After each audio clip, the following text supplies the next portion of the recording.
How to get hacked Roblox account back. Welcome to Let Me Help, and let's get right into this tutorial.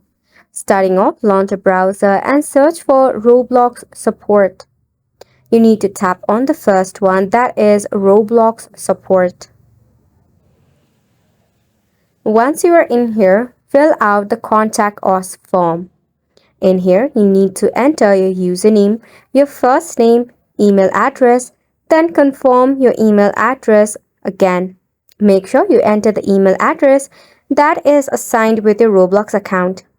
Next, under the issue detail, select on account hacked or can't logged in from the list of options. And again, select on account hacked. In the description of issue, type in my account has been hacked, please help. Once you have entered it, now just submit the ticket. Roblox team will review this form and will help you with a solution via your email that you entered. By this way, you'll be able to easily recover your hacked account. If you need further assistance, you can check out the help and support and also read out some of the suggested articles that can be relevant with the issue. And it's a wrap for the video as well. Thank you so much for tuning in.